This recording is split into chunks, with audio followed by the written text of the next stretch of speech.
Happy Saturday, beautiful people. Happy Saturday. Levi. Hey, girl. Hey. Blessings.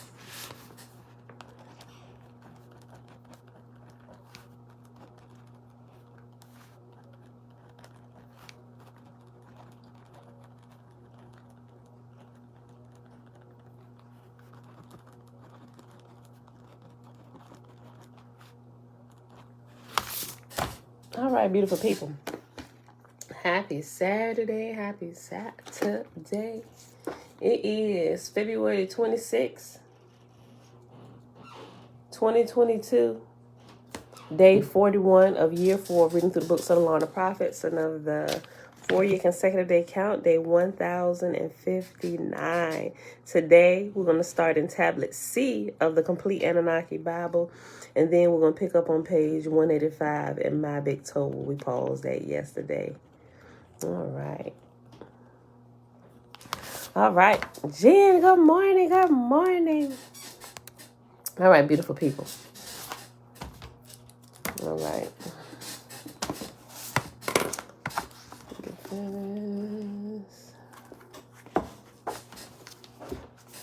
And before we get started, oh yeah, great creator of all, continue to lead us and guide us into all truth and help us to understand with clarity all those things that you're bringing across our path to help us grow. All right, y'all. So that's our shimmer for today. All right, y'all. Tablet C, page 75 of the Complete Annunaki Bible. We started yesterday, but I didn't get past the first sentence, and I read it twice. Robert, Betwabu, Shayla, hey, girl, hey, who is one? Yes. Good. Oh, it's afternoon. Where y'all at? Okay, I forgot. Where y'all at? Where y'all at? You was one. Y'all in Europe? I forget. Where you say y'all was at? But I'm going to go ahead and read the prayer while you type in where y'all at, because I forgot. Good afternoon, O great spirit Yah, you are one. Fill us with your pure energy. Let it flow through us as we glorify you in everything we do. Yes and amen. All right, beautiful people. Yeah, type in there where y'all at. I forgot where y'all at over there. Lindsay, Yah. All right. Okay, y'all. This is the Book of Crossings, the descent of Inanna, Ishtar, Isis. Remember, so Inanna is the name of the Anunnaki, or the angel, or the one who came from heaven to earth. The angels that they talk about in Genesis and the Book of Enoch, that's them, the Anunnaki. But her original name, according to the more ancient Sumerian scrolls, is Inanna. As time progressed, we now know her as Ishtar and Isis. Okay, just in case you forgot. Audrey, shalom, shalom. This is the Book of Crossings, the descent of Inanna, Ishtar, Isis, into the underworld, and of the crossings of the dead, rituals that priests of Ani and Nu have called the opening of the mouth.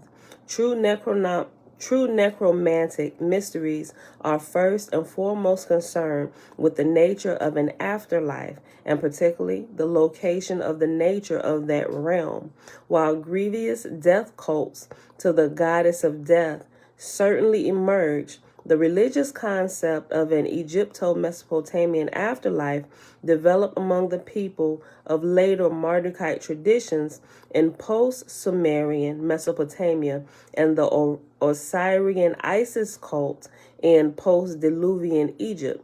Egyptian mysteries emphasize Amun-Ra and then Aten, both of which are names attributed to Marduk. Oh, in the UK, okay, on the big screen. Y'all watching me on the big screen? Okay, UK in the house. Okay, y'all. Political and religious disputes among Anunnaki gods on Earth in ancient times led to an evolution of diverse cultural perspectives and geographies, but all of which adopted the same pantheon in different guises. The roles of supremacy also seem to change through the ages. What we find in later Babylonian and Egyptian traditions preserved today are, in fact, Mardukite alterations of the original beliefs of the people during the most ancient of days.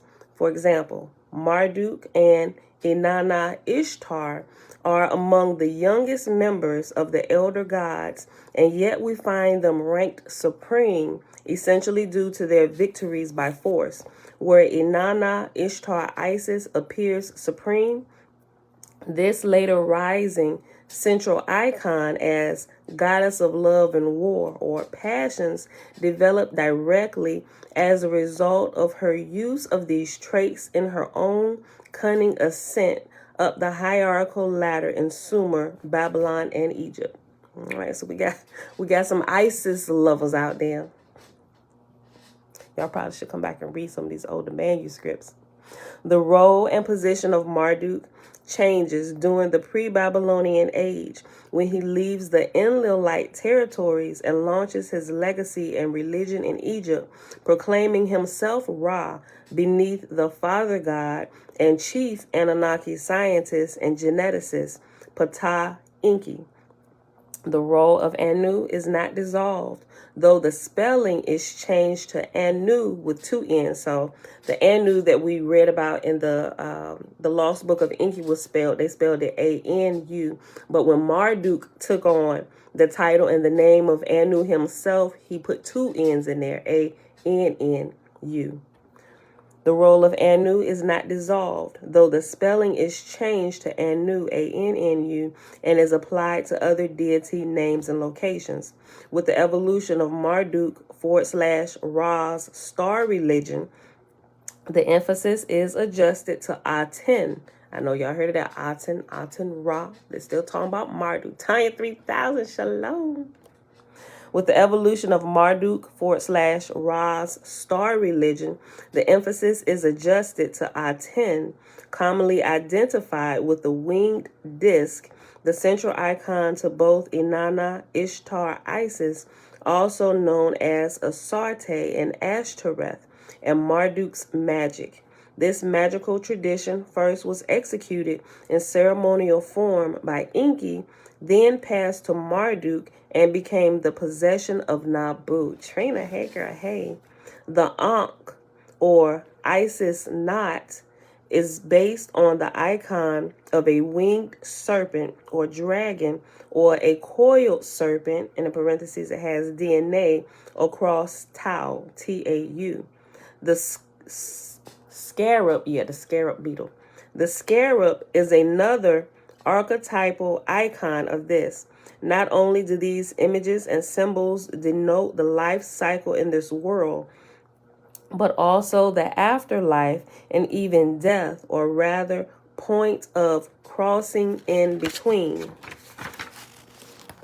Necromantic underworld traditions not only serve functional roles for the psychological and ceremonial initiation of the self, or that is to say, the metaphoric or spiritual death of the old self or programmed self, but also to serve a very real religious need for the psyche, the nature of life after death. The descent of Inanna and other famous Egyptian and Tibetan versions of the Book of the Dead are too often examined out of the context originally intended. First and foremost, the dead don't read. Hold on. That might be our title for today. The dead don't read. Okay. First and foremost, the dead don't read.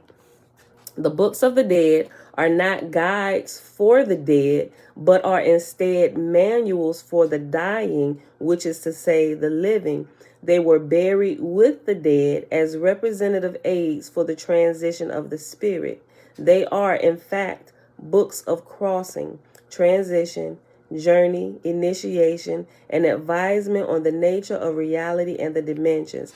That is good. So now today, I'm gonna read this over again. So remember, I was talking about my dad, right? And although he wasn't in hospice, he was like in hospice care, but still under the care of us. They would come out daily, like the nurse and stuff, right? But they left us with this book about transition. I forget the title of it, but it teaches you about the dying process. When I read this, that's what I immediately thought about, because what is in there is actually what we began to see unfold. I'm like, they didn't watched this process enough to know what happens, right? The only part that they really leave out is what's happening with your spirit. But if you've had out-of-body experiences, you, by personal experience, can fill that in for them, right? And they kind of add some of that stuff to it to where you can kind of perceive it. But because the writer of the book, now, I don't remember the author of the little pamphlet. They just kind of put not necessarily the author, and I got it. I'm going to have to find it because I got it saved. I found the electronic version, but I haven't thought about it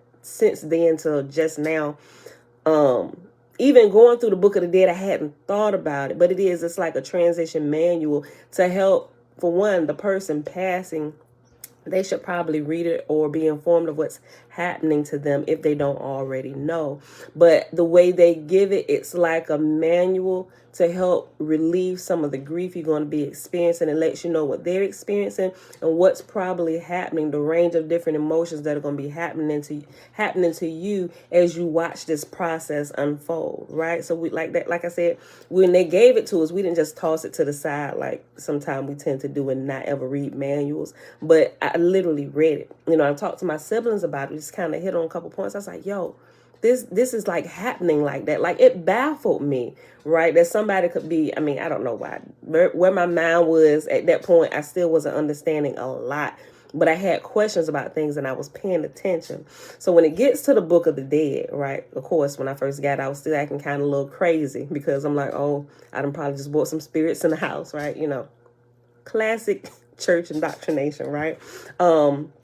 But this makes a whole lot of sense why it calls it the Book of Crossings. And if you go in there and look at it, if you actually order it, you will see. And in there is not just giving the information about how to cross over, but it's also giving you like instructions on how to live while you're here, right? And it teaches you about this mummy that our spirits are encased in, right? Oh, okay, let me go back.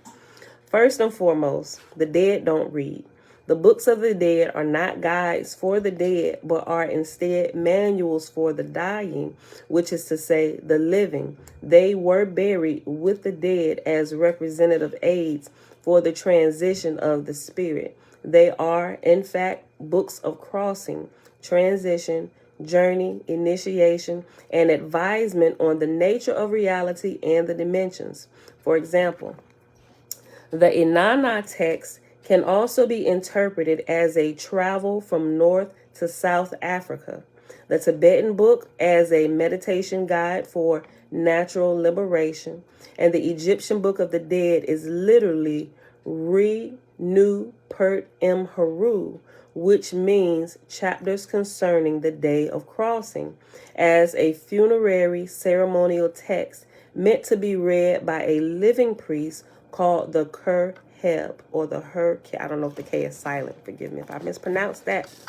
The Heb, or the Heb. The theme of the Inanna Ishtar epic and that of similar cycles all concerns the lower world, which some interpret as a kind of other world of the dead, or underworld, while others, like Sitchin, contend that the ancient references to upper and lower realms indicate north and south with heaven and earth, likewise indicating sky and land, respectively. The tale evolves over time with different cultures. In an early Sumerian version, Inanna is seeking retribution for the death of her lover, translated as Tammuz. Later versions echo similar, using Babylonian names Ishtar and Dumuzi. More dramatic changes occur when the epic enters the Egyptian Osirian cycle of resurrection, and this is where the academic pursuits, so long after the fact, began to break down, and why many scholars have overlooked the Egyptian, Babylonian, and Sumerian connection in the past. The true functional purpose of Ishtar's descent into the nether is usually open to interpretation. Marduk and Ishtar were actually betrothed half-siblings, and with Marduk, born of Enki and Ishtar, a descendant of the Enlil-lite line, the union of the two in marriage was intended to unite warring clans of Anunnaki. Such union never actually occurred.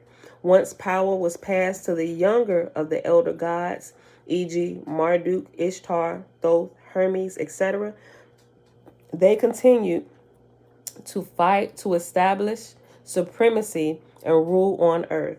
Some versions of the epic describe Inanna Ishtar seeking to free the soul, or rather resurrect the spirit, of her lover by making demands of the queen of the underworld, Ereshkigal, who is also Ishtar's rival sister.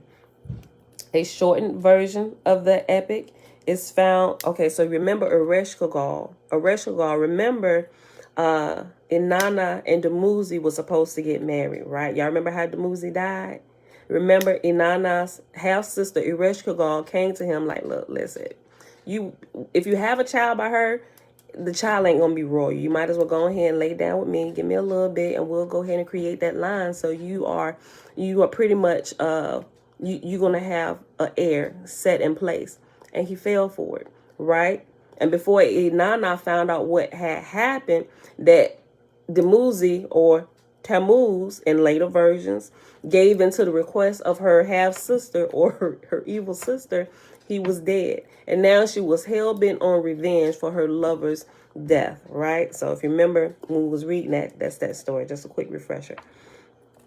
Some versions of the epic describe Inanna Ishtar seeking to free the soul, or rather resurrect the spirit, of her lover by making demands of the queen of the underworld, Ereshkigal, who is also Ishtar's rival sister. A shortened version of the epic is found in popular Simon edition of the Necronomicon, alludes to a different motive altogether, where Inanna opens gates in the nether to unleash powerful demons as a retribution for the death of her lover. In either instance, the tablets of this otherworldly journey describe perhaps some of the oldest authentic necromantic lore available to seekers. One version records Marduk being an instigator in Dumuzi's death, which further fuels a hatred between siblings and results with an imprisonment of Marduk in the Great Pyramid for a time, forcing his absence from both Babylon and Egypt during his very age to maintain reign. Meanwhile, in Enlil-lite territory, Enlil maintained his own position as Jehovah to the Jews. I'm going to read that again to my fellow Jewish brethren and sistren.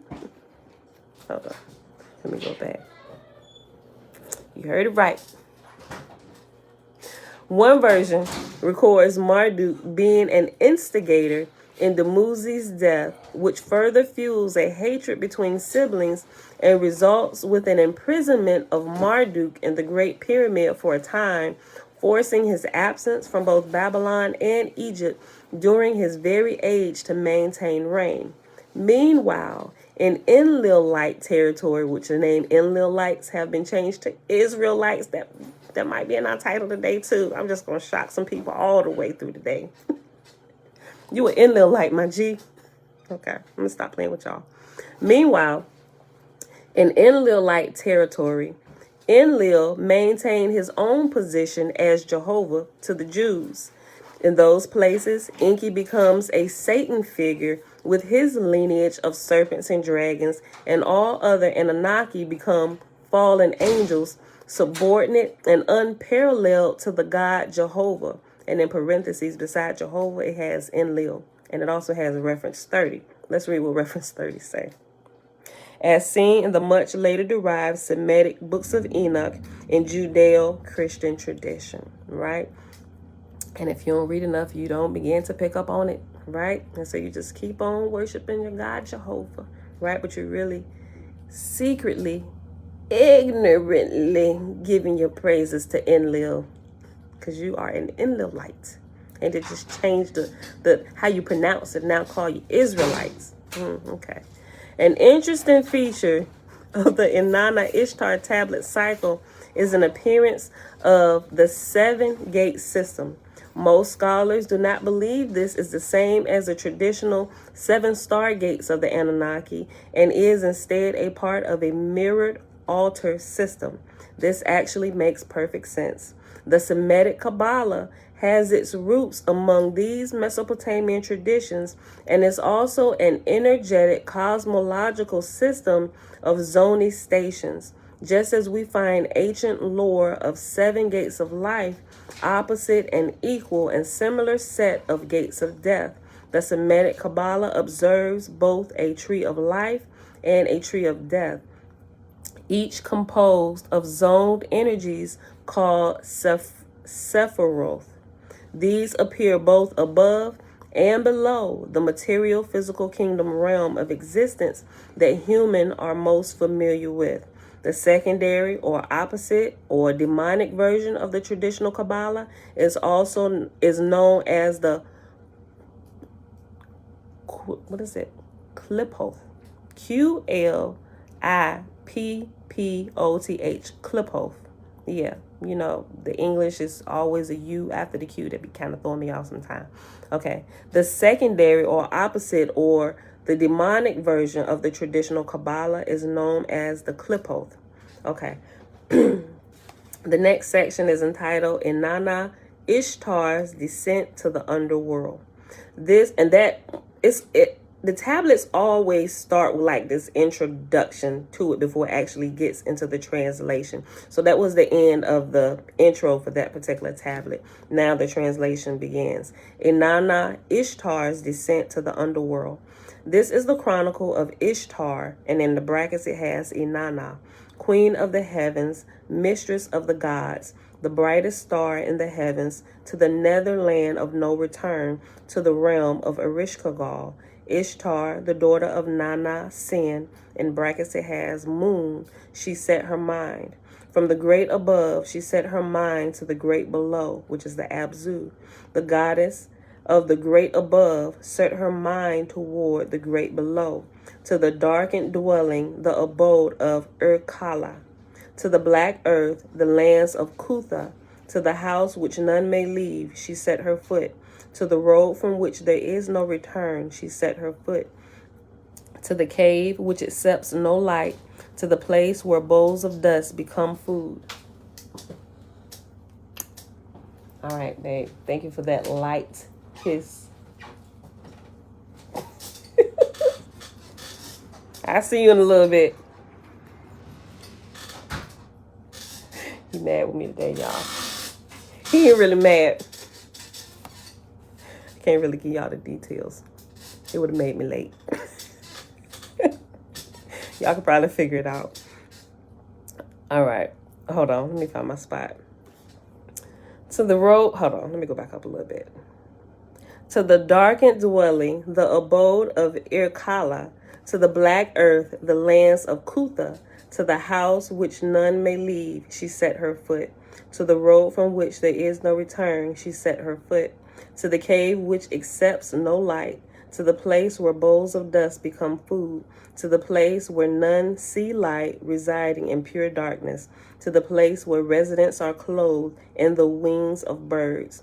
The lady Ishtar abandoned heaven, abandoned earth, and to the underworld she descended. In Erech she abandoned Inanna, to the underworld she descended. In Bat Tabira she abandoned Imush Kalamanau. What? Imush Kala. I think I said it wrong. Okay. I gotta sound it out like I'm in kindergarten, y'all. In Bat Tabira she abandoned Imush Kalama. To the underworld she descended. In Zabalam she abandoned Ishara. To the underworld she descended. In Adab she abandoned Ishara. To the underworld she descended. In Nippur she abandoned Baratushagara. To the underworld she descended. In Kish she abandoned Hersakalama. To the underworld she descended. In Agade she abandoned Eulmash. To the underworld she descended. Ishtar took up the 7 divine decrees and fixed them to her body. She sought out the 7 divine decrees and grasped them in her hand. The Shugura, the starry crown of Anu, she put upon her head. The wand of lapis lazuli she gripped in her hand. The necklace of lapis lazuli stones she tied about her neck. The brilliant, shining stones she took up and carried. The golden ring of power she placed on her finger. The frontlet amulet she tied as a breastplate. With the garments of the Queen of Heaven she dressed herself, and with holy oils she anointed herself. Ishtar set her mind and moved toward the underworld. Her trusted messenger, Nish-Shubur, walked at her side. To Nin-Shubur, Ishtar spoke, "My trusted friend, who are a constant source of support to me, the messenger of my true words, the carrier of my supporting words, I tell you that I am descending to the underworld. When I have fully descended to the underworld, fill the spaces of the heavens with calls of my helplessness. In the assembly of Annunaki, cry out for my blight. In the house of the gods, create a commotion for me. Lower your eye for me. Lower your mouth for me. Dress for me in the clothing of the poor. And to the Iker house of Enlil, fix your steps alone for me. When you enter the Iker house of Enlil, weep before him. Father Enlil, protect your granddaughter from the gate of death. Protect the metal that it may not be ground up to dust in the underworld. Protect the stone, lapis, that it may not be broken up in the underworld. Protect the wood box from being cut up in the underworld. Let not the pure Ishtar be put to death in the underworld. If Enlil does not aid you in this matter, then go to When you enter at the Ikish Shurgil, house of Inanna, weep before him. Father Inanna, protect your daughter from the gate of death. Protect the metal that it may not be ground up to dust in the underworld. Protect the stone lapis that it may not be broken up in the underworld. Protect the wood box from being cut up in the underworld. Let not pure Ishtar be put to death in the underworld. If Inanna does not aid you in this matter, then go to Eridu. When you enter Eridu at the house of Enki, weep before him. Father Enki, protect your daughter from the gate of death. Protect the metal that it may not be ground up to dust in the underworld. Protect the stone lapis that it may not be broken up in the underworld. Protect the wood box from being cut up in the underworld. Let not the pure Ishtar be put to death in the underworld. Our Father Enki, the Lord of wisdom, who knows the secret of the food of life, who knows the waters of life, he will surely listen. He will bring me to life. Go now, Ninshubar, with the word I have commanded thee. Ishtar again directed her mind to the underworld. To the lapis lazuli castle of the underworld she fixed her mind. To the gate of the netherland of no return she arrived. At the gate to the underworld, Ishtar spoke evilly. In the castle of the underworld, Ishtar acted evilly. The watcher of the gate watched. The watcher of the gate, Ningish Zeta or Neti, stood fast. The serpent of the deep, Ningish Zeta, watched Ishtar approach. Ishtar spoke to the watcher of the gate. Gatekeeper, open your gate to me. Open thy gate so that I may enter. Open, or I will attack the gate. Open, or I will smash the door. Open, or I will shatter the bars. Open, or I will throw down the walls. If you will not open wide, I will raise the dead. If you will not open wide, I will cause the dead to rise, so that the dead will outnumber and devour the living. Spirit of the watcher of the gate, open the door. The gatekeeper opened his mouth to speak to Ishtar. Stop, my lady. Do not throw it down. Who are you? Ishtar answered, I am the queen of heaven, the place where the sun rises. If you are the queen of heaven, the place where the sun rises, then why have you come to the underworld, the land of no return? Why would you take the road to where a traveler cannot turn back? What has caused your heart to lead you here? The pure Ishtar answered him, I have come to see my eldest sister, Ereshkigal. I have heard her husband, Gugalanana, has been killed, and I come to witness and respect the funerary rites. The gatekeeper responded, Stay here and keep your place, Ishtar, and I will go announce your name to my queen, Ereshkigal. The gatekeeper entered the castle, saying to Ereshkigal, my queen, Ereshkigal, your sister Ishtar is waiting at the gate. She who comes to uphold the great festivals. She who stirs up the deep before Enki, Ea, the king. In Erech she abandoned Inanna. To the underworld she descended. In Bad Tabira she abandoned Imush Kalama. To the underworld she descended. In Zabalam she abandoned Ishara. To the underworld she descended. In Adab she abandoned Ishara. To the underworld she descended.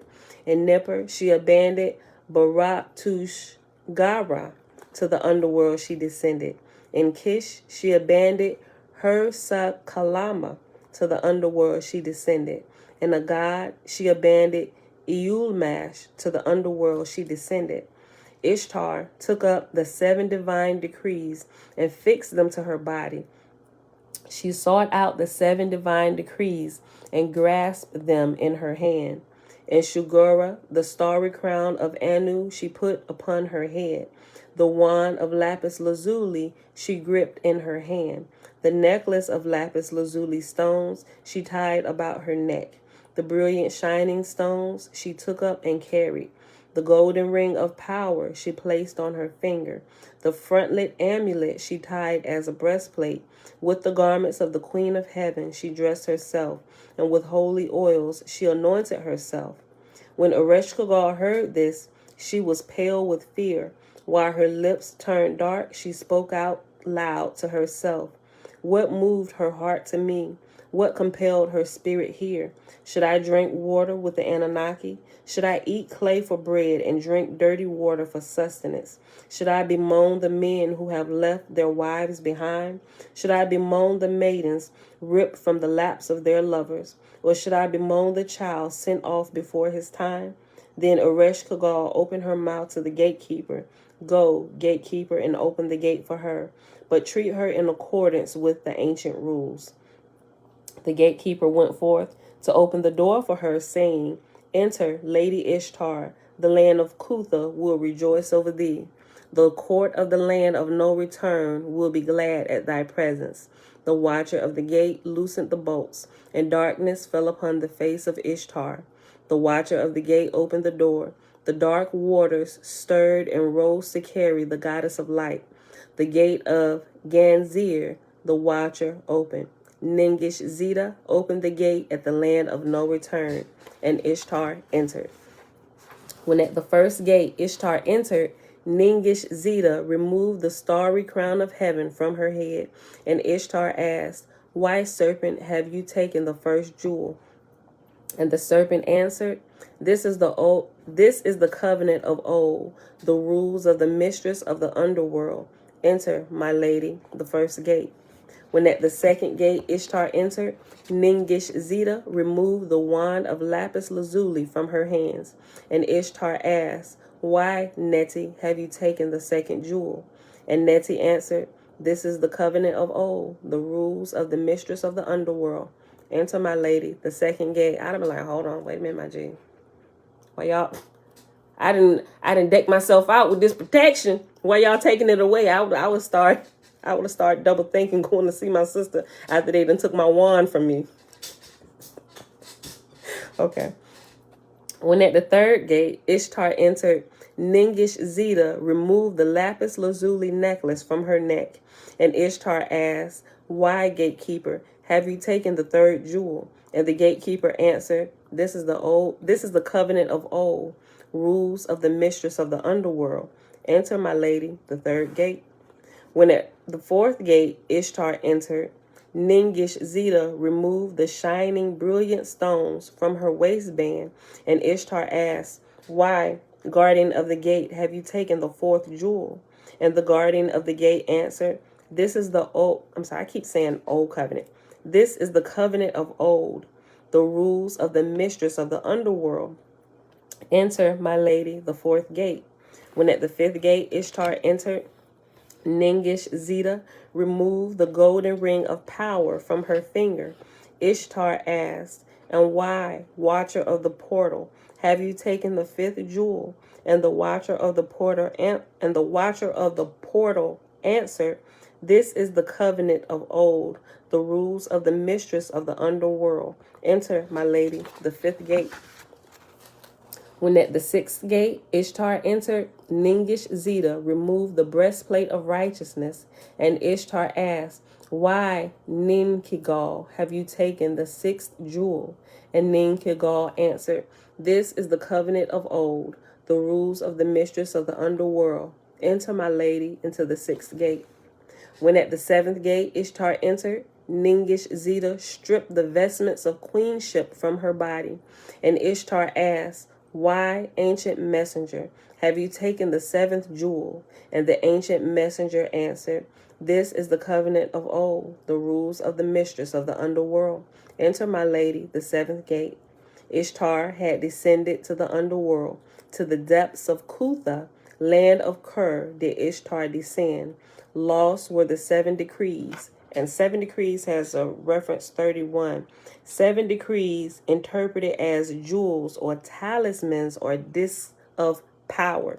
So she donned herself with all this protection, but the further she got into the land through all these gates, each protection was stripped away. I'm like, girl, got me over here reading this like I'm watching a scary movie. What's about to happen to you, Inanna? Okay. When at the seventh gate Ishtar entered, Ningish Zeta stripped the vestments of queenship from her body, and Ishtar asked, "Why, ancient messenger, have you taken the seventh jewel?" And the ancient messenger answered, "This is the covenant of old, the rules of the mistress of the underworld. Enter, my lady, the seventh gate." Ishtar had descended to the underworld. To the depths of Kutha, land of Ker, did Ishtar descend. Lost were the 7 decrees, or the jewels of the upper world. Lost were the 7 powers of the land of the living. Lost was the sustenance of the food of life and waters of life. Ishtar then appeared before Ereshkigal. Ereshkigal saw her presence and screamed. Ishtar advanced toward Ereshkigal. Ereshkigal summoned Namtar, the black magician, saying these words as she spoke to him. "Go, Namtar, imprison her in darkness in my castle. Release against her the 7 Anunnaki. Release against her the 60 demons of the deep. Demons of the eyes against her eyes. Demons of the sides against her sides. Demons of the heart against her heart. Demons of the feet against her feet. Demons of the head against her whole body, the demons of Ker, the Anunnaki, the 7 judges of death, fixed eyes of death upon her. At their word, the word which conjures all demons, the demons came to tear apart Ishtar from all sides. In the land of Ker, Ishtar was killed. The body of Ishtar was shredded to a corpse. The corpse was suspended on a cross, a stake. For 3 days and 3 nights, Ishtar hung. When after 3 days, and let me just go back. Let me just go back. Because it's kind of sounding Jesus Christy like. Let me go back. The Anunnaki, the 7 judges of death, fixed eyes of death upon her. At their word, the word which conjures all demons, the demons came to tear apart Ishtar from all sides. In the land of Ker, Ishtar was killed. The body of Ishtar was shredded into a corpse, and the corpse was suspended on a cross, and in brackets it has stake. For 3 days and 3 nights, Ishtar hung. When after the 3 days and 3 nights had passed, the messenger of Ishtar, Ninshubar, the messenger of the favorable words of Ishtar, the carrier of the supporting words of Ishtar, Ninshubar filled the heavens with laments for Ishtar. Ninshubar cried for her in the assembly of the gods. Ninshubar caused commotion in the house of the Lord. He lowered his eye for her. He lowered his mouth for her. Like a poor servant, he appealed to the gods for her. To the Iker, the house of Enlil, he alone directed his travels. But Father Enlil did not stand by him in this matter. To Ereshkigal, house of Inanna, he directed his steps. But Father Inanna did not stand by him in this matter. To Eridu, in the house of Enki, he wearily moved. So remember, before she went, she told her right hand man, listen, I'm about to go to the depths of the deep, right? So when I go, I need you to cry out for me. And you go from this house to this house. If they won't hear you here, you got to go here. Then go here. If they won't hear you here, and last of all, go to Enki. If they don't listen, I know out of all of them, Enki gonna listen and he gonna help you out, my G. Okay. So he in the process of doing it. He's crying out for her. To Ereshkigal, house of Inanna, he directed his steps. But Father Inanna did not stand by him in this matter. To Eridu, in the house of Enki, he wearily moved. Our father Enki listened to the words of Ninshubar. Enki listened to the words of the descent of Ishtar. Enki listened to the words of the lament for Ishtar. Enki listened to the words describing the opening of Ganzir. Father Enki answered Ninshubar, what has my daughter done now? I am troubled. What has Ishtar done? I am troubled. What has the Queen of Heaven done? I am troubled. What has she done? Father Enki summoned forth clay to fashion a kurgaru. Hold on. Okay, yeah. Father Enki summoned forth clay to fashion a kurgaru, Kurgaru. Father Enki summoned forth wind to fashion a kalataru, Kalaturu, kalataru. From the clay and the wind, Enki summoned two elementals. Enki fashioned the Kurgaru, spirit of the earth. Enki fashioned the Kalataru, spirit of the deep. Enki to the Kagaru gave the food of life. Enki to the Kalataru gave the water of life. To the elementals, Enki spoke, arise and set your mind to travel to the Ganzir gate. To the gate of the underworld, set your feet. To the netherland of no return, fix your eyes. For the seven gates of the underworld will open to you, and no charm or spell can keep you away. For upon you I have set my number. Take upon the food of life and the water of life. Take up the food of life and the water of life, and Ereshkigal shall not harm you. Ereshkigal shall not raise her arm against you. Ereshkigal shall have no power over you. Upon the corpse of Ishtar, hung from the cross, stake, direct the fear of the rays of the secret fire. 60 times sprinkle the food of life. 60 times sprinkle the waters of life. Sprinkle 60 times upon the corpse, and surely Ishtar will rise. Like winged serpents, the elementals flew. To the Ganzir gate, the elementals flew invisibly. Invisibly, they passed by the gatekeeper unseen. Through the 7 gates, the elementals flew invisibly. Invisible, they passed the 7 watchers unseen. With haste, they entered into the castle of darkness. In the castle of death, they beheld horrible sights. But with haste they moved, stopping only at the corpse of Ishtar.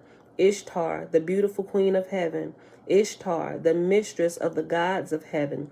Ishtar, the lady of priestess of Ishtar, the brightest star of the heavens. Ishtar, the beloved of Enki. She hung from the cross, stake bleeding. Linda, why did she go down to the place? Why did she go down in the first place? Remember from the Lost Book of Enki, she went to see if she could resurrect her lover Dumuzi, right? But remember, Dumuzi's name has been changed in more recent versions to Tammuz. It's that whole, what's his face? Tammuz and Nimrod, Tammuz, and what's the other one? I talked about him so much. So I forget the name, but it's that whole story, right? But yeah, right. Okay, she said, oh yes, I forgot. Yeah. So once you read, the more you read it and you make sure you're making, you remembering who is who as the names change, the story becomes clear across the board. Right? Sometimes I got to sit and think, okay, who is this again? Boom, boom, boom. Oh, yeah, that's right. Okay. Oh, yeah. Right. I remember. Okay, keep going. Right? So sometimes I got to pause myself because still the names are, as the names are changing, I'm making sure I'm trying to keep them in line with their original Anunnaki name so we don't forget who the characters is. If we can remember that, we won't get tripped up when they start changing it over and Marduk begins to take over everything, which is like what the Holy Bible is now, and change it and takes all of those names and put them into one deity. Is one God, right? I can see how you could come to that conclusion if you're ignorant of all the other things that happen. Yes, according to the story that they currently give you with missing information, yes, it looks like it's one. But there are some questionable things in there. Mom, shalom, shalom. Okay, let's go to the next paragraph. From 1,000 critical wounds, Ishtar hung bleeding. Kurgaru and Kala-Tura approached the body of Ishtar. Ereshkigal, sensing their presence, screamed. Kurgaru directed the rays of fire upon the Queen of Death. Kala-Turu directed rays of fire upon the Queen of Death. Ereshkigal, while powerful in Kutha, retreated. Kurgaru upon the corpse of Ishtar, sprinkled the food of life of Enki 60 times. Kalatura upon the corpse of Ishtar, sprinkled the water of life of Enki 60 times. Upon the corpse of Ishtar, queen of the heavens, Kurgaru and Kalatura directed the spirit of life of Enki. Ishtar rose. Ishtar ascended from the underworld. The Anunnaki fled their thrones of gold, and the spirits of the netherland of no returns, the spirits who had descended to the dead peacefully, when Ishtar ascended from the underworld, when Ishtar ascended on the winged serpents of Enki, Ishtar ascended through the gates of Ganzir and Neti, surely the dead hastened ahead of her. Now, y'all tell me or tell me not if that sounds Jesus Christ-like, right? Remember, think about the whole death, burial, and resurrection. And those who were dead, like the story that they tell us, right? And those that were down there dead, they were released and they lived a whole nother life. But there's like not really any real documents that proves any of these people that was dead in hell, they rose from hell, came back and lived a whole nother long life. Like, that's something that goes down in the history books, right? That's something that's freaking amazing. That's something we would still be talking about today, right? Ain't none of that. How could you leave something as spectacular as that out of the history books? Like, why are there not, like, because think about humans, we like to make monuments and statues of things. We need to find, if it's good, just do something about it. Everybody need to know about it. We create a statue, we start worshiping it. Oh, ain't none of that. Ain't nothing. Where's all these dead people that rose from the grave with Jesus Christ? Huh? I'm just saying this sounds real Jesus Christ-like to me. Or am I just tripping? Am I tripping? Okay. I'll go back a little bit. Ishtar rose. Ishtar ascended from the underworld. The Anunnaki fled their thrones of gold, and the spirits of the netherland of no returns, the spirits who had descended to the dead peacefully, when Ishtar ascended from the underworld, when Ishtar ascended on winged serpents of Enki, Ishtar ascended through the gates of Ganzir and Neti, surely the dead hastened ahead of her. When Ishtar ascended past the first gate, the Queen of Heaven took back her jeweled robes of royalty. Remember, everything that we lost, Jesus Christ done went down there and snatched it from the devil and gave all power back to us. When Ishtar ascended past the first gate, the Queen of Heaven took back her jeweled robes of royalty. When Ishtar ascended past the second gate, the Queen of Heaven took back her jeweled breastplate of righteousness.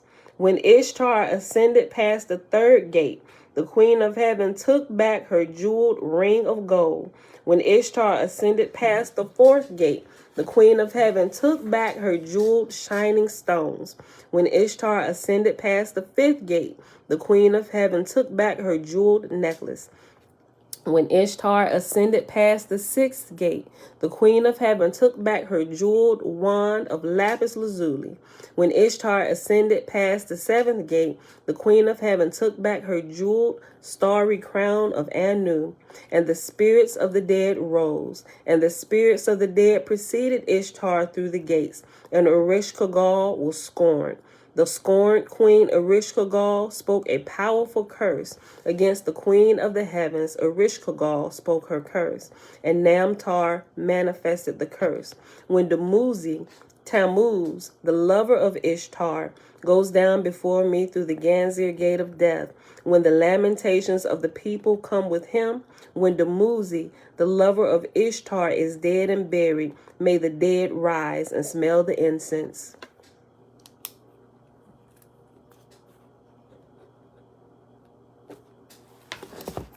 And that's what we're going to pause at today.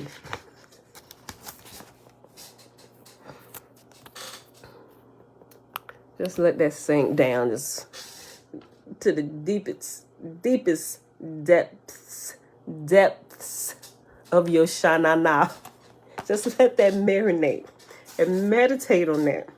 And go ahead and pull back up your beloved New Testament. I mean, all of it has been tampered with. I just like to find little spots where I can throw my little cracks in. No disrespect to any of you, but you know, I'm just saying. Lindsay, all right? Wow, sounds like what the living do when we catch a thief. Okay, let's hop on over to my big toe and pick back up where we left off in chapter 24 on page 186. Okay, I gotta refresh myself. Okay, I forgot what we was talking about. It was good, but I forgot. Hold on.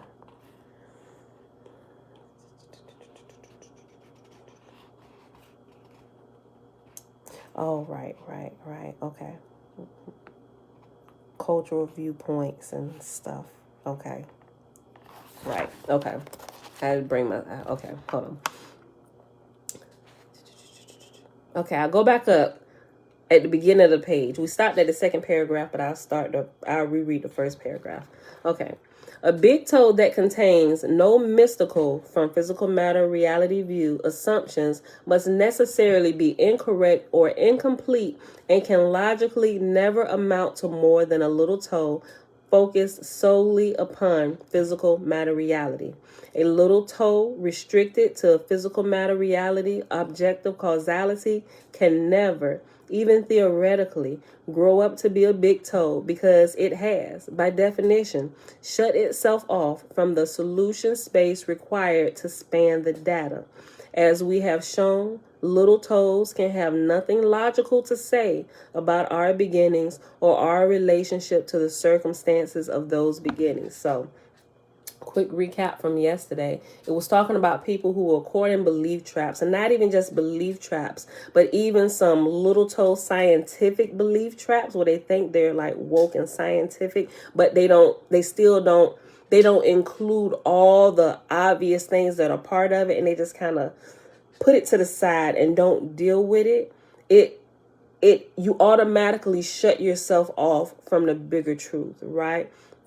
So, for example, because we come out of the church, when we come out of the church realm or while we're in the church realm, some things that we don't understand, we just chalk it up to be spiritual, or that's beyond our knowing, and only God can give you that revelation, right? We completely shut ourselves off from the capability of actually being able to pull that information out for ourselves. We kind of just like, okay, well, when it's time for me to know that the Spirit of God will reveal it to me, when that's not really true at all. It's not really true. If you understand that you are a spirit here, sent in a physical body, like this body is your gift to transverse this world, right? So everything that can be manipulated here will grow your spirit up. If you cut yourself off to that and label everything in that realm demonic, or it's only for the realm of the angels or whatever, you cut yourself off from growth and you just go to the grave, and you never learn anything while you're here. And you possibly got to repeat it until you learn it, right? Because you can't grow, your spirit can't develop if you don't learn everything on this realm, or at least learn to a certain point to where to get you to the next level. Remember, we talked about the different schools, the schools in the spirit realm, so to speak. This is just the first phase of life. Like, we're really here. The earth is really, really, really the womb. We're really, literally still in the womb. And it's not until we transition, or we become fully spirit and we shed this skin, where we become fully spirit, that we're really being born. Like, the matrix opens when we die, right? And everything that we're developing, just like a baby developing in the womb of its mother, it's the same thing that's happening. It's like we go from womb to womb, right? And then we're born again, right? And we're born anew into a different level, right? We shall see that we are inextricably bound up with and an extension of our beginnings. I read it again. We shall see that we are inextricably bound up with and an extension of our beginnings, a higher level objective causality of which physical materiality, objective causality, and physics is a constrained subset, demands that we be solidly connected to what came before us. As a very young child is connected to, dependent upon, and extrapolated from its parents, we are connected to, dependent upon, and extrapolated from our beginnings. The inclusion of an assumption that is beyond the objective causal logic of physical materiality is an essential and necessary ingredient of a successful big toe. So what it simply just said is, you need to know that there's more than you, right? If you just think that this realm is all there is, you cut yourself off from growth. Like, we are a part of the unseen realm, right? A part of the unseen realm resides in this physical vehicle we are in. And until you can make the connection, you're just going to be trapped here and think this is all this is. So you're going to enjoy the physical manifestation, all the feel good, everything, the food and the sexual energy, all those things. You're going to think that's all there is, the money energy, all of that. You just going to be in Wonderland down here and think that's it, when those are just really the basic elementary levels. You haven't even really began to tap into your spirit. You just enjoying you just flossing your vehicle all throughout the earth, but you haven't really learned anything, right? You're not even prepared for the upgrade. As a very young child is connected to, dependent upon, and extrapolated from its parents, we are connected to, dependent upon, and extrapolated from our beginnings. The inclusion of an assumption that is beyond the objective causal logic of physical materiality is an essential and necessary ingredient of a successful big toe. With believers of all sorts dismissing every datum that conflicts with their dogma, self-limiting, self-inflicted, belief-based blindness becomes a common social disease. So common, in fact, that it defines the normal and therefore the rational view within any given culture. The point is, one should not necessarily expect the normal or traditionally rational view to shed light on new paradigms. When it comes to evaluating new scientific paradigms, one must look forward for answers and only glance backward long enough to make sure the new properly contains the old as a special case. The only issues are whether or not this apparently infinite absolute something that I have chosen as my one mystical, from the physical matter reality point of view only, assumption produces the desired results, and whether or not it is the simplest, most basic and fundamental place to begin our beginning. We will more precisely develop its characteristics and its properties as we proceed. The most important question is, can these two assumptions, the existence of consciousness and the process of evolution, deliver the goods? Can they provide a logical foundation broad enough and solid enough to support a comprehensive model of reality? Can a comprehensive, honest, and straightforward big toe, reflecting the elegant simplicity of our reality, be built upon them? Is the model based upon these assumptions both general and accurate? Does it make sense and fit all the data? Is it useful, practical, and predictive? Does it produce objective, measurable results? These are the proper criteria for judging the correctness and usefulness of the two given assumptions. As these two concepts are more fully developed throughout the next 3 sections, you will understand them and their implications more clearly and precisely. After you have completed section 6, you will be in a much better position to judge the efficacy and value of the My Big Toe reality model.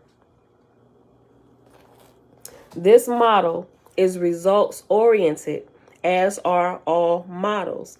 An important question is, how well does it fit the present knowledge base, including physics, all science?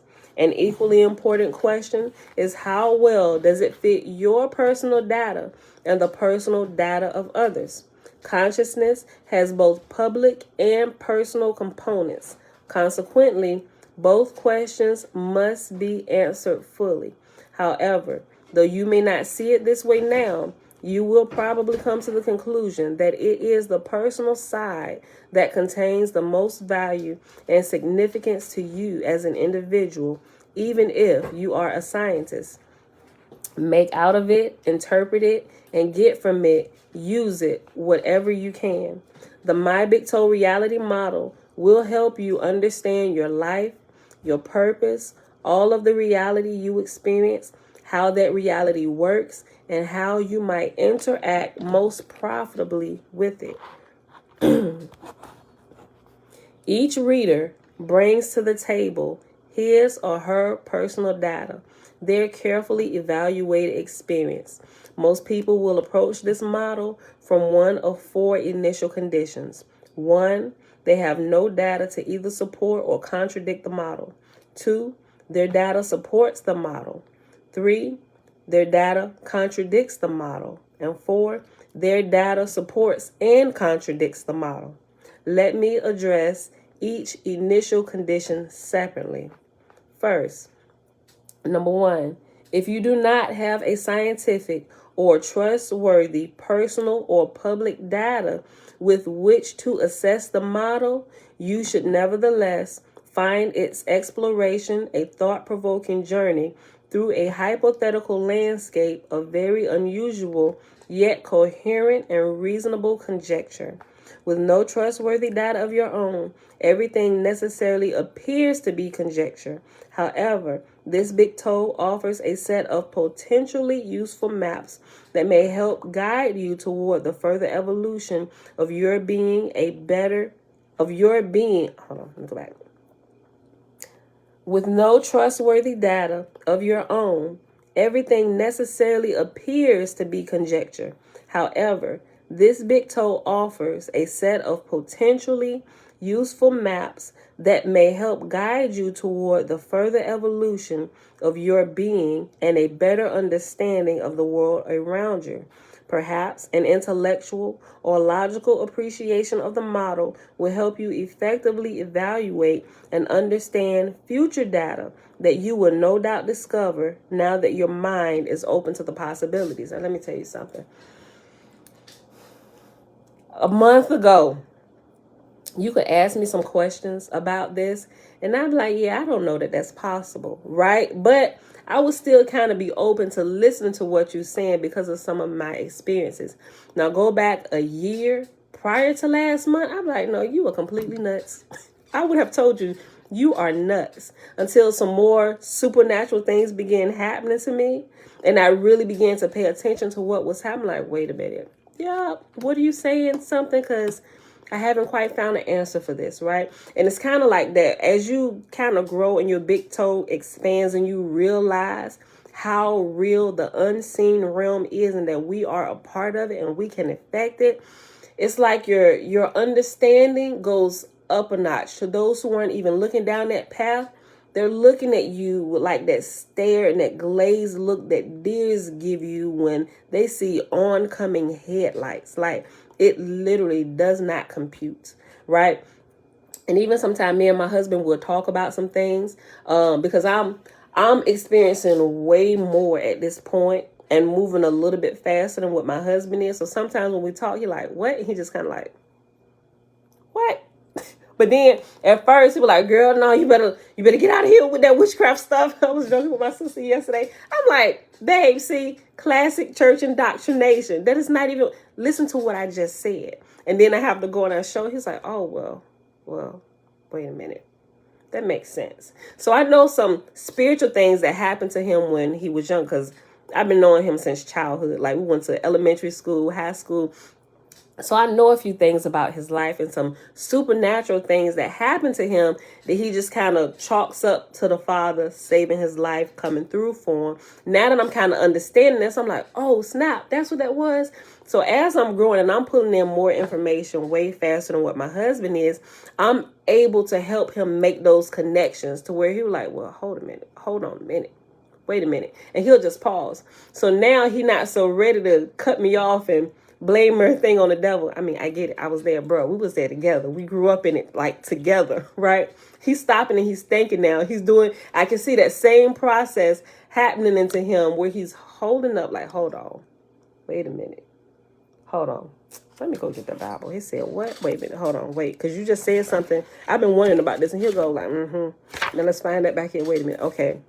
What was that text you was reading? You know, I can see it's starting to click, right? And you can tell people all day, but they just won't get it. But until they're ready to start looking into it, it's just like you're talking to the wall. But when they're ready, they begin to ask questions and they start lingering around a little bit more. But like, okay, you mentioned something the other day. They'll come asking and they'll start searching, and you can tell that their path is beginning, right? Some of them are paused because some things just like, it's like some things we found is like, wait a minute, hold on. That was a whole created character. And they going through that whole process where things are sinking in. It's like, wait a minute, what do you mean? What are we even doing? Like that I see it it's slowly happening, you know, so you got to be careful, right? You can't, I like the term, you can't awaken love before it's time, right? I know that's completely, you know, but I think the principle still remains the same. Or you can't bring people out of the matrix who are not ready to come out yet. Their mind literally cannot handle it. You have to kind of keep dropping clues. Think about the Matrix. Follow the white rabbit, you know, coming to Neo on his thing. We've been watching you, Neo. You know, Neo like looking around like, what? But it was those outside of the Matrix leaving him clues. It wasn't supernatural things where those who were stuck in the Matrix like, oh, that was supernatural. That was God. It was an angel. No, my G. It's somebody that broke free from the Matrix trying to get your attention. Leave little clues for them. When they get here, they're going to see this. Boom, leave it there. It's going to trigger something. They may not respond immediately, but we've planted a seed. And they're going to be like, wait a minute, hold on. So I remember. Hold on, wait. Let me ask you a question. Right? And they start doing that quiet voice because things are clicking. And I see my husband. He's kind of like, okay, wait. So sometimes y'all may not hear him, or you may not even see him. Sometimes he'll be sitting here quiet, just kind of like taking it in. And I'll look up and I'll see his eyes, and he'll be over here like, and he's just kind of taking it in, and he'll go in here, sit and think about it, and go research into it. So I can tell I'm like Trinity, dropping little nuggets for Neo. Been trying to get your attention for years. We've been watching you for years, Neo. Okay, let me go back. All right, that was number one. I'll read the last sentence again. Perhaps an intellectual or logical appreciation of the model will help you effectively evaluate and understand future data that you will no doubt discover now that your mind is open to the possibilities. Number two, If this model fits your data, it will provide a rational structure for your experience, a context wherein the whole of your experience makes good sense. You can either enhance your pre-existing big toe or grow a new big toe. Either choice may potentially redirect and refocus your path of growth, development, and evolution. Number 3, if your data clearly and directly conflict with this model, you should continue on in order to understand your own conceptual model more clearly, so you will be better able to protect yourself from the confusion of some of the delusional fools you must share this planet with. That was funny. Read it again. Number 3. I'll read all 3 again. If your data clearly and directly conflict with this model, you should continue on in order to understand your own conceptual model more clearly, so you will be better able to protect yourself from the confusion of some of the delusional fools you must share this planet with, right? We can see people like everybody else is idiots, but me, right? That's that part right there. If everything directly and clearly conflicts, like, no, I know Jesus is here, what are you talking about, you're going to hell, that if that's you in number 3, right? And they talking about you have to share this planet with other delusional fools, or in reality, those of us who are waking up trying to get your attention, you call us delusional, misguided. I'll read it one more time just for good measure. Number 3, if your data clearly and directly conflict with this model, you should continue on in order to understand your own conceptual model more clearly, so you will be better able to protect yourself from the confusion of some of the delusional fools you must share this planet with. Number 4, if you find that some of your data support the model, yet some of your data contradict the model, you are most likely going to be confused. In this case, you will need to pay close attention to understanding the limitations of your beliefs, reevaluate the data in conflict, make plans to collect additional data, and above all, stick to your guns until you have developed clear evidence and experience to the contrary. No one else's data or experience can be profitably suited for yours. The following advice is to all readers, irrespective of what their initial conditions are. Number 1, always keep your mind wide open and remain skeptical. 2 traits common to all great scientists and explorers. Number 2, do not leap to conclusions that are familiar, convenient, or easy because of belief or faith. Instead, rely on your own personal experience data. Number 3, while contemplating your big toe, develop some ideas about what additional data you might need to collect and how you might go about collecting them. Number 4, begin a program to collect the data you need to develop the knowledge and understanding you want to have. You can always change your mind no matter which of the above 4 initial conditions you start with.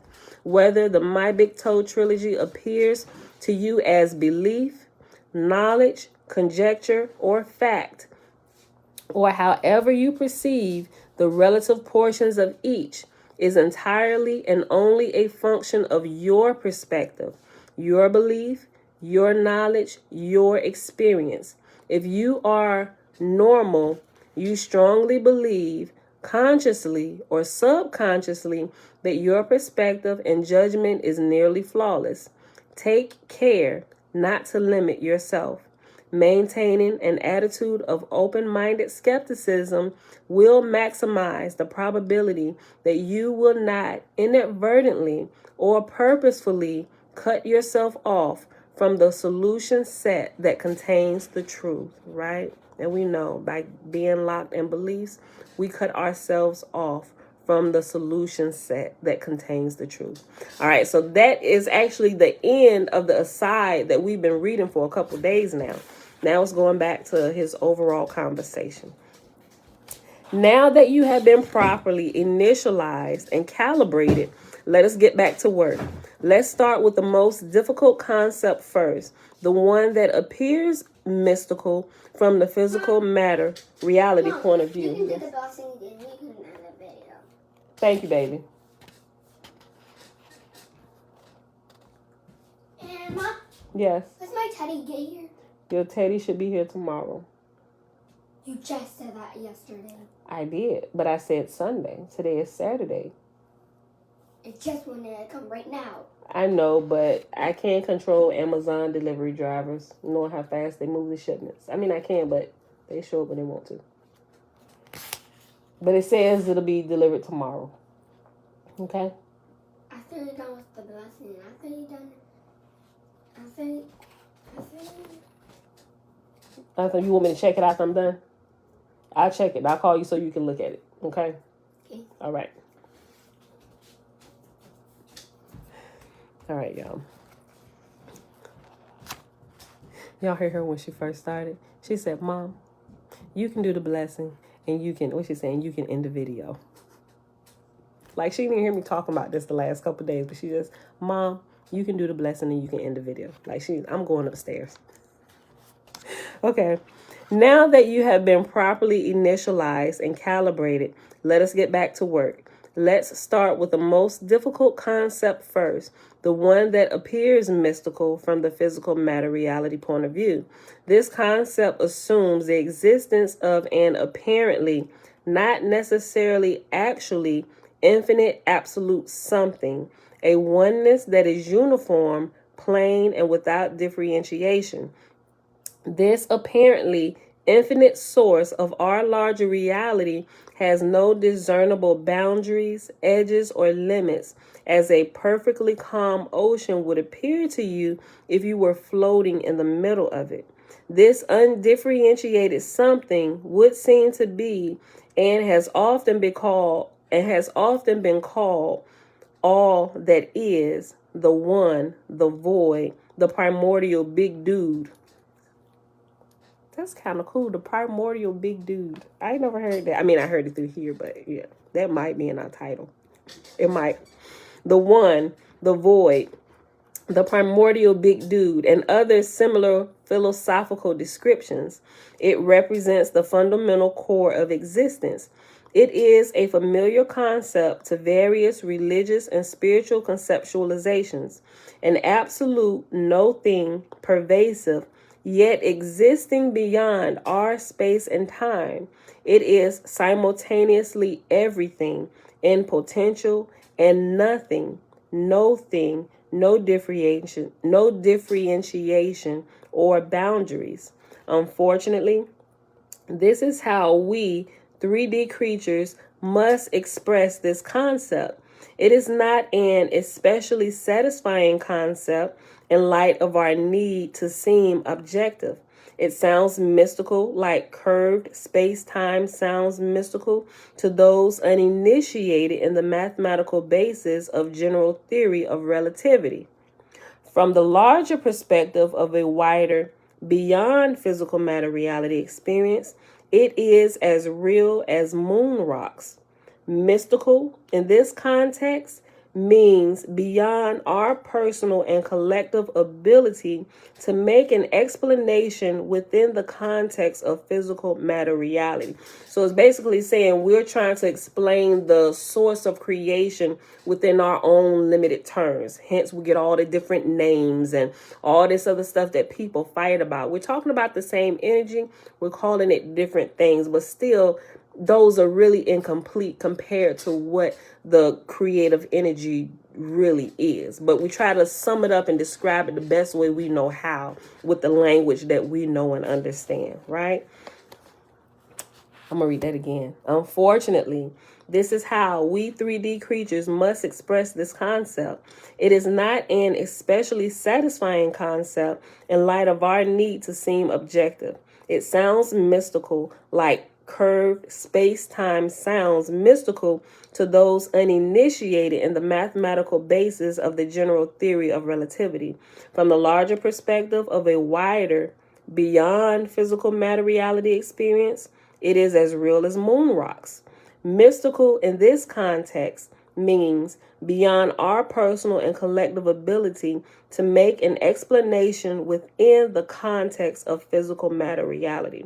Thus, to explain something such as reality that is a superset of physical matter reality, one must not be afraid to explore the metaphysical, nor to offer serious scientific consideration to seemingly mystical.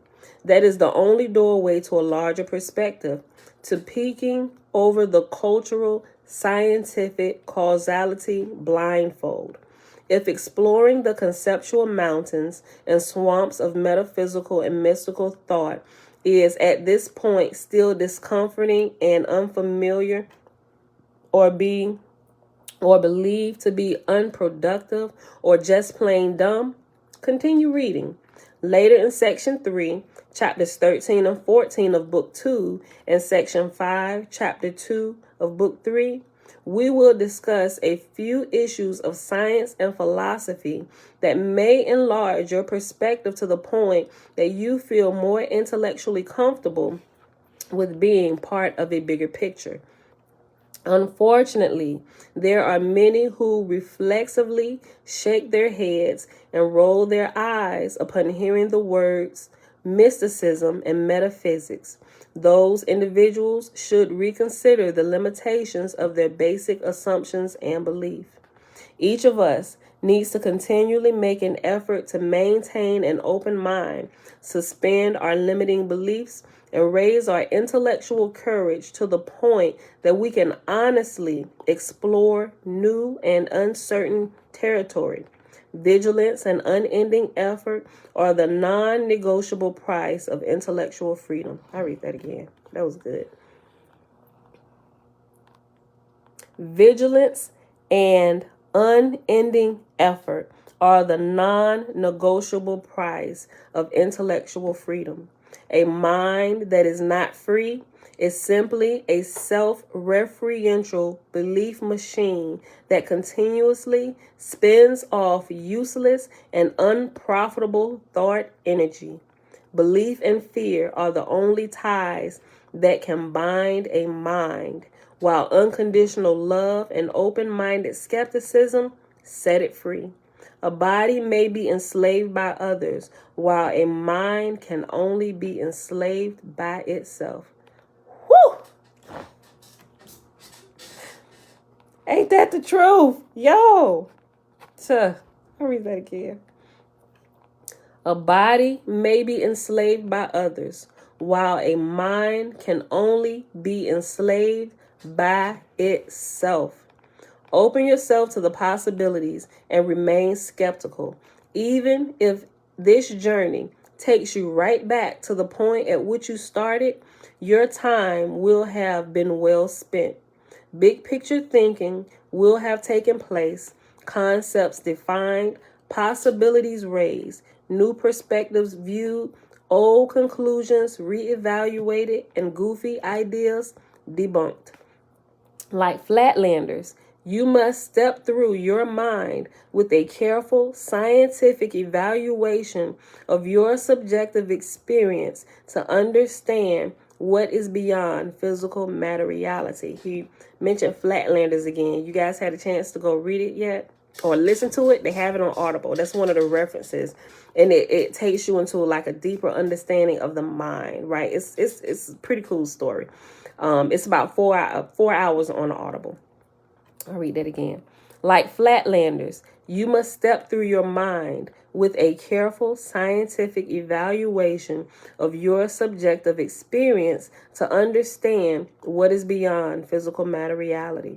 This simultaneously ancient and modern metaphysical concept of the infinite, absolute, unbounded oneness is a very useful idea, even if it is disconcertingly fuzzy.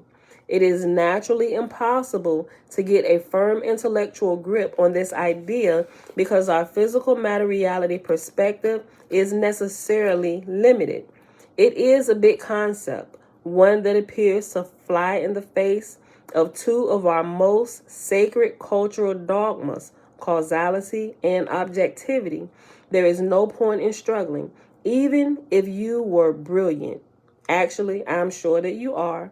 It is all the others I am referring to. It would still be a fuzzy concept. Do not despair. It is our nature as 3D beings in space-time to be removed from the objective sense of infinite absolute oneness. I did not say that this absolute oneness exists everywhere. Space in this concept doesn't exist yet. Location, even relative location, is not yet defined.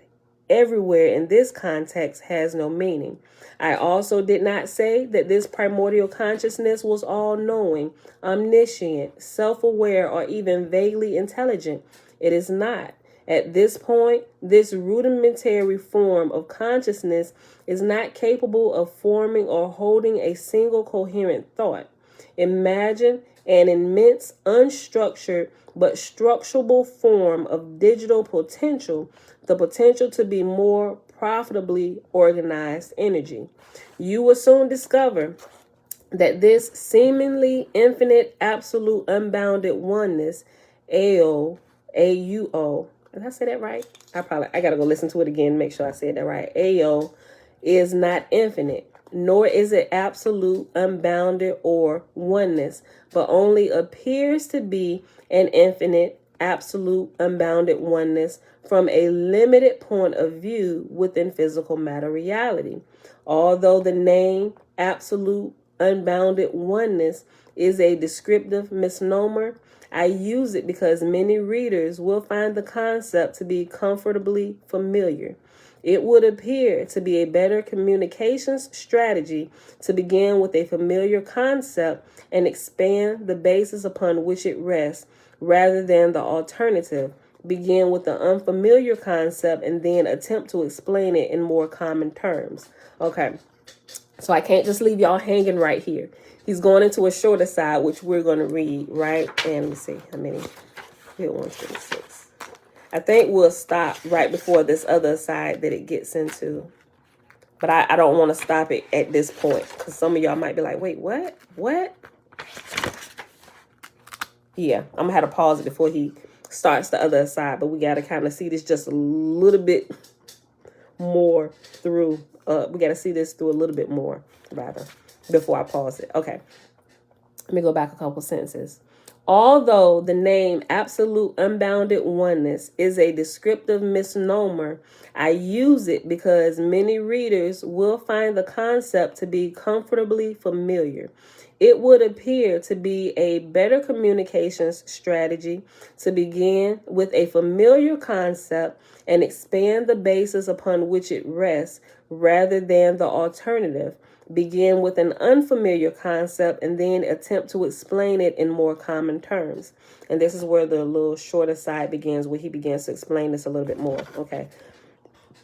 The third logical possibility: to begin with an unfamiliar concept and explain it in terms of other, even more unfamiliar concepts, is reserved for sophisticated university professors, physicians, and other specialists who are trying to set themselves apart, emphasize their superior knowledge, and mightily impress lesser beings such as you and me.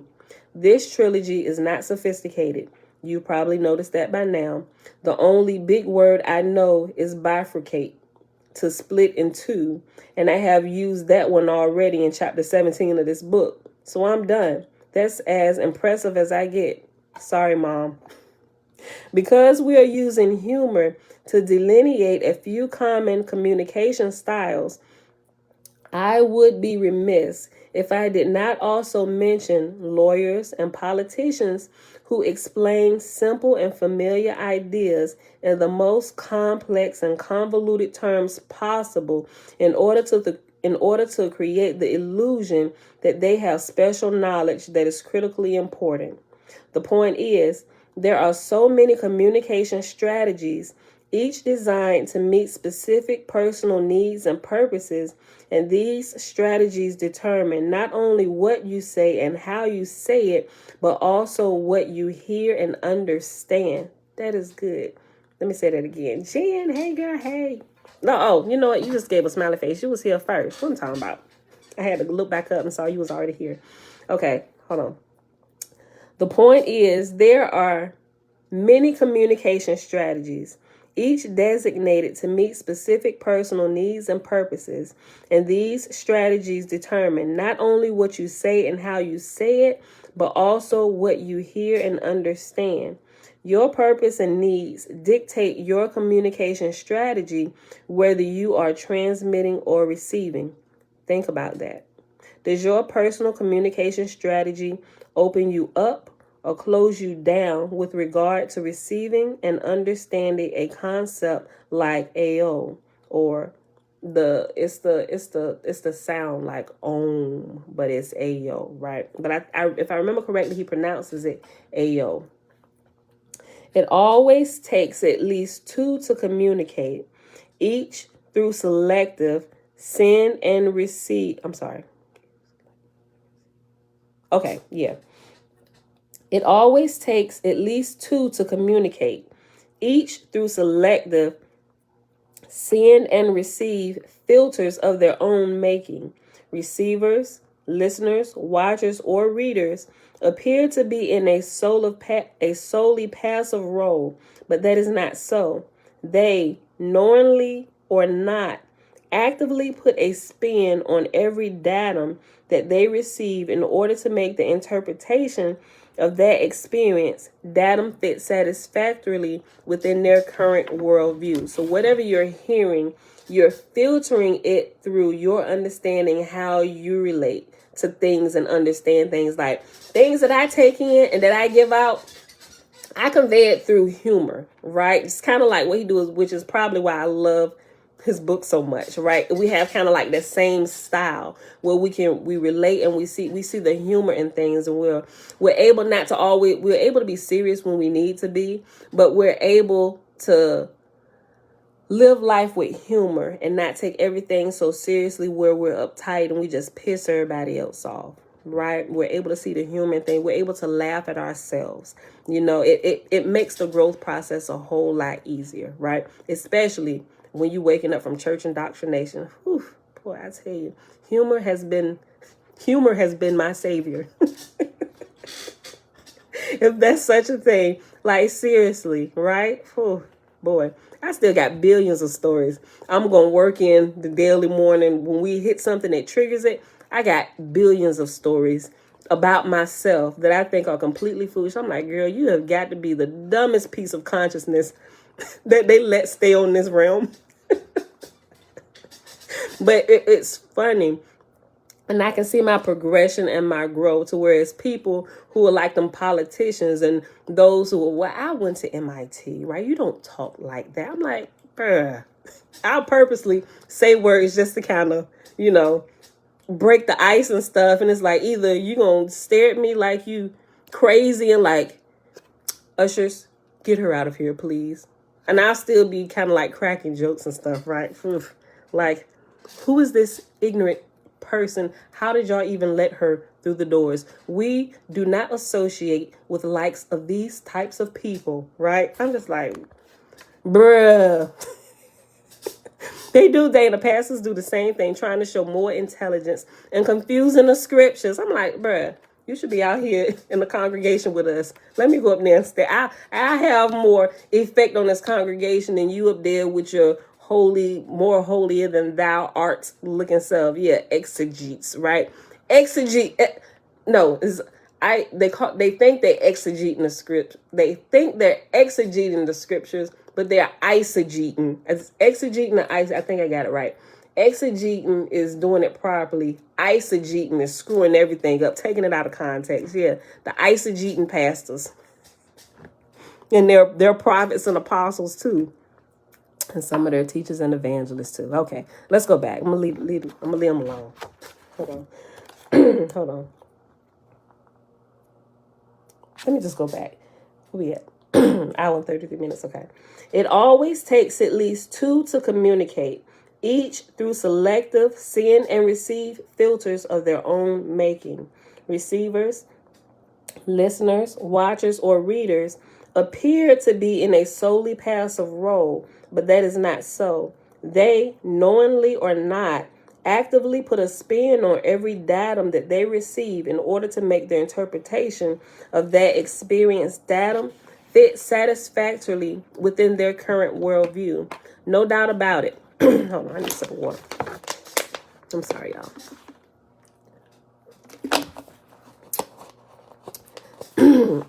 Okay. No doubt about it. Sorry.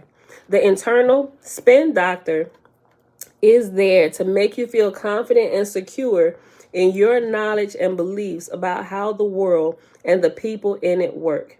This subject will be taken up again from an entirely different perspective in a discussion of ego in Chapter 8, Book 2. I encourage you to make an effort to become aware of the particular implementation of interpretive listening that necessarily colors and filters your end of any attempted communication, right? I learned this so well just between conversations between me and my husband. I'm like, bruh, I did not say that. Yes, you said this. I said, yes, I said this. But what I meant by this was this. You heard, like, what I say. Sometimes he hears it based on his filters and his experience, and it completely when he heard my words, he translated it into something that I did not say. You know, and vice versa. I do the same thing. He was like, "Girl, how did you even get that?" I said, "Because you said this." I said, "Yeah, I said this." And he's like, I was like, "Oh no, I thought you was trying to insinuate this." It's all that type of communication or miscommunication, rather. It screws us up, right? And he said, I encourage you to make an effort to become aware of the particular implementation of interpretive listening that necessarily colors and filters your end of any attempted communication. I will eventually pay a detailed, high-resolution big picture for your consideration, but if your beliefs distort it or filter it out, your awareness will never get the opportunity to evaluate its general significance or assess its personal value. You will have to rely on open-minded skepticism to deal with transmission spin, and you suspect... Hold on. I was reading maybe like too slow.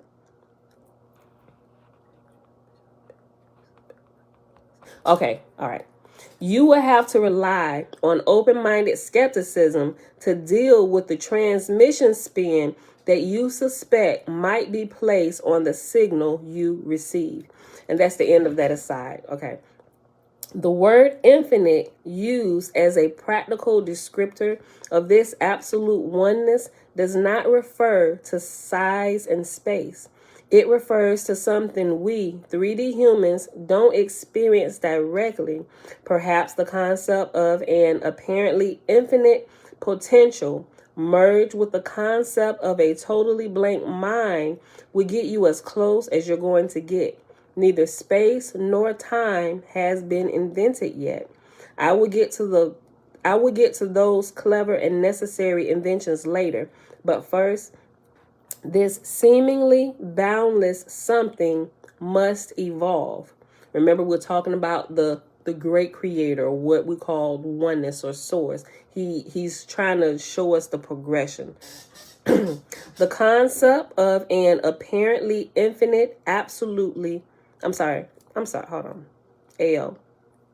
He's using an acronym. He says AO. Okay. AUO stands for absolute unbounded oneness. Clearly, we said that before, but it just clicked when I saw it again. Okay. I'm so used to listening to it, actually putting my eyes on a word. Sometimes it throws me off, and I got to double check myself. Okay. The concept of an apparently infinite, absolute, unbounded oneness, AUO, is only half the ingredients we need to grow a big toe. The remaining ingredient is what I call the fundamental process. The fundamental process is the basic process of evolution. It is the repetitive pattern of trial and error, of spontaneous change and choice, of random events and encouraged behavior that enables evolution to result in progress. Progress is defined as change within an entity or group of entities that is in some way immediately beneficial or profitable to that entity. Profitable change leaves the entity or its group or both in a comparatively better, stronger, more functional, capable, and successful position relative to its internal and external environments. An entity is well-defined, self-contained, a bounded, interactive system. An entity is a well-defined, self-contained, bounded, interactive system. It can be an atom, molecule, rock, technology, computer, worm, monkey, human, organization, city, nation, planet, or an aware individual, non-physical consciousness. The interaction of an entity with its internal and external environments is constrained by what those environments will support, encourage, or discourage. Thus, constraints that reflect the demands of the internal and external environments define the criteria for profitability and are the source of evolutionary pressure that pushes every evolving entity forward. When I describe evolution as an imperative, as a force that moves an entity along in its evolutionary path, as a pressure or a driver of change, remember that I am talking about a self-initiating natural process that represents how a self-modifying system or entity interacts with its internal and external environments. We will go over these concepts again in more detail. The fundamental process, as it is applied to a complex entity, moves that entity towards those internal and external states of being that are most immediately profitable. And we'll be done in a few minutes, y'all. I'm going to finish reading this before it goes into this other side. The fundamental process, as it is applied to a complex entity, moves that entity towards those internal and external states of being that are the most immediately profitable. This motion is the result of the external and internal pressures, changes, evolutionary motion that result from the external pressures can be viewed as the cumulative results of the dynamic interactions between an individual, entity, and everything else, which in aggregate constitutes its external outside environment. Evolutionary motion that results from internal pressures can be viewed as the cumulative results of the choices that an individual entity makes relative to all available internal configurations and potential states of being. People genetically engineering better people would be one example of evolutionary motion produced by internal pressures: fear, ego, love, purpose, stress, pleasure, growth, contentment, ambition, self-improvement, satisfaction, confidence, self-esteem, and social interaction are a few of the internal constraints creating evolutionary pressure. Internal physical environments, internal to your body, may also pressure. Hold on. What? Oh, okay. Internal physical environments, internal to your body, may also pressure subsystems, internal organs, and specific tissues to modify themselves in order to gain individual or system efficiencies. Consciousness primarily evolves by responding to internal pressures. Simple biological systems primarily evolve by responding to external pressures. Internal and external evolutionary pressures may interact with and influence each other. As individuals strive for maximum profitability, groups of interdependent entities may evolve together interactively to form a larger system or ecosystem. Interrelated systems interact with each other to form larger systems, such as Earth's biological ecosystem and the solar system. Nothing stands alone. All are interrelated from the perspective of the largest level of organization. This applies to all evolving systems and systems of systems, animal, vegetable, mineral, technological, or organizational, and to subsets of systems, including your brain, stomach, or a network computer, and to subsets of systems, including your blood and bone cells or a microprocessor, and so on and so forth. Cell parts and transistors. I think I said it wrong. Transistors. Cell parts and transistors, followed by their supporting molecular and atomic layers. Everything within a system evolves together, layer upon layer, within one big web of interaction. All systems exist, survive, and thrive by a virtue of a local ecology that defines how their various interdependent internal groupings interrelate. Consciousness, the earth, and everything that exists on it, governments, and the internet all evolve their own supporting ecologies. To understand the dynamics of these systems, one must first understand each system's local ecology. To understand their significance, one must first understand each system's larger ecology. In Section 5, where we discuss evolution as a process fractal, you will find the same basic evolutionary process turns up again and again at every level of reality, physical and non-physical. You will see it is the fundamental process that drives the smallest subatomic particle to populate the states available to it, and it is the same fundamental process that leads to our system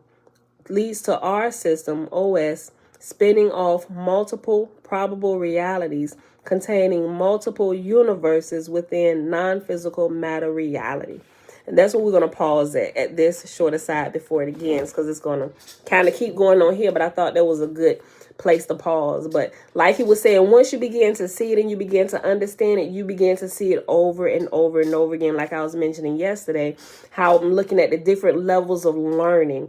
And once you see it, you can literally see it happening everywhere, whether it's in a school system or the same process happening. If you're homeschooling your children, it's unfolding behind the scenes, but you have to follow this same particular path of growth in order to get to a certain point. So whether you jump from this school to that school, you're still going to have to follow the same process. It may be a different situation, maybe a different culture, but the process inherently still is the same.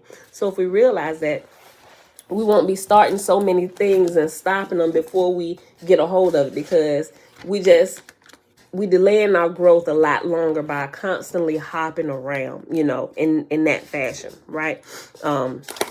But that's it for today, y'all. We're gonna pause right there. That's my page number 93.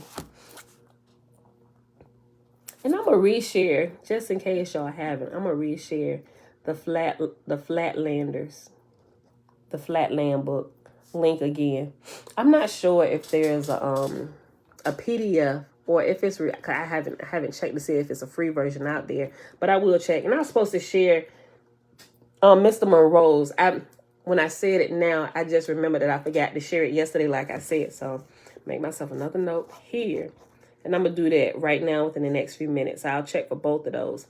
That way, if you don't have the funds to actually purchase it, maybe it's already been recorded so you can listen to it, you know, and still kind of follow along so you get like the full experience of everything.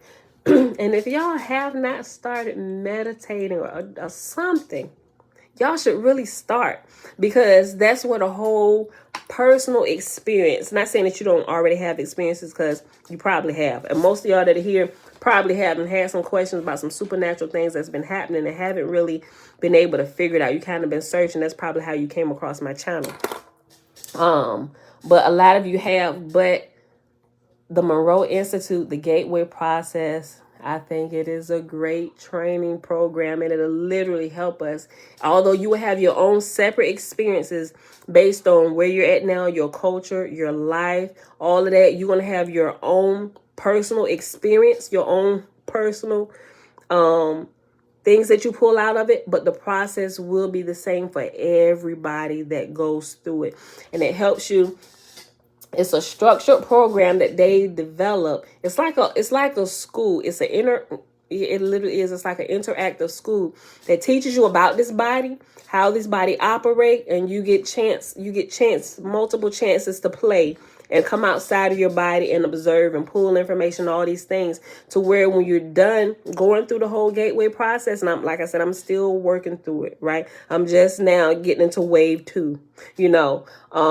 But as you begin to go through it, he teaches you how to do it, so that way you get to a point to where you no longer need the binaural beats to help do the hemisync brain and get into the meditative state, where you can actually just maybe remotely project yourself or have an out-of-body experience, or just to get right in there or talk to the source of creation, Yah, to get answers. You'll have the proper training to just do that at will. Right now, it's like teaching a baby how to walk. You got to go through these stages. Like, we haven't really been taught. We know this happens to our body, but we haven't had the structure and the understanding on what's actually going on like they had in previous times. We've kind of been separated from a lot of that information. And I believe that's a part of the Great Awakening.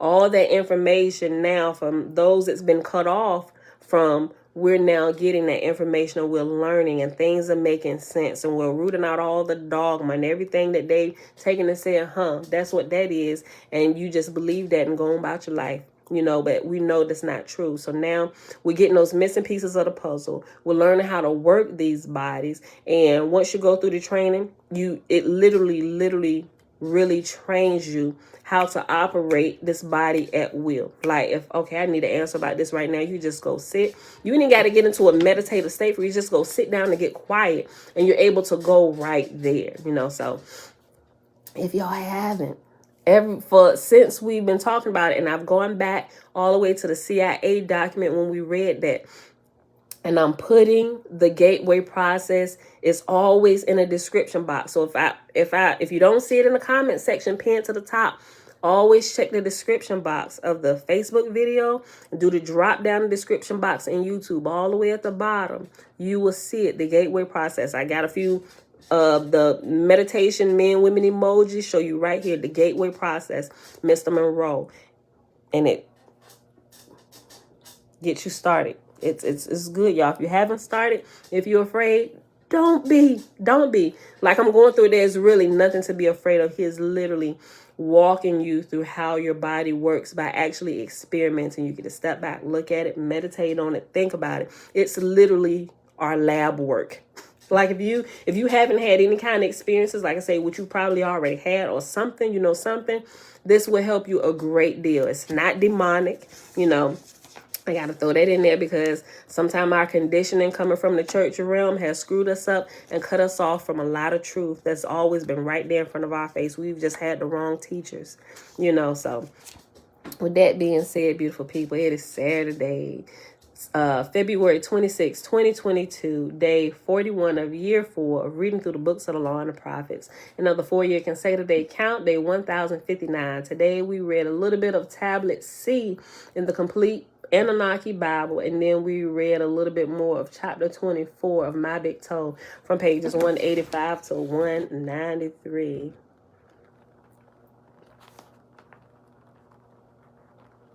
Okay. All right. So Thank y'all for hanging out. God bless you. Good night. No, like it's gonna change every day.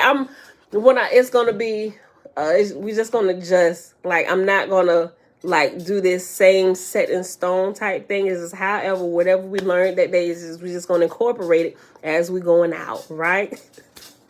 So, thank you, Yah, for enlightening us and awakening us to truth and giving us the strength and the courage to seek out the truth that we may know you better and know who we really are and really experience life and grow in this life as you created it to be and us to be. That's it. That's it, y'all. We just gonna go with it. All right. To the baby told me, she said, Mom, you go ahead and do the blessing and you end it. I'm out. All right, y'all. So that's it. I ain't got nothing else today. I hope y'all enjoyed today. I'm going to go ahead and share these couple things here in a few minutes. It's Saturday. Enjoy your day. It's a perfect day, especially if you off. Go pop them gateway waves on. Matter of fact, after I go check on them, do my rounds real quick, they had to go out for a little job today. I think I'm going to go on and get in the session, right? So I know I still ain't shared my results with y'all. I'm going to put it up there, y'all. I'm just working through my stuff. You know, things working out in me. I said I was going to share it, but you know what? I will make a post.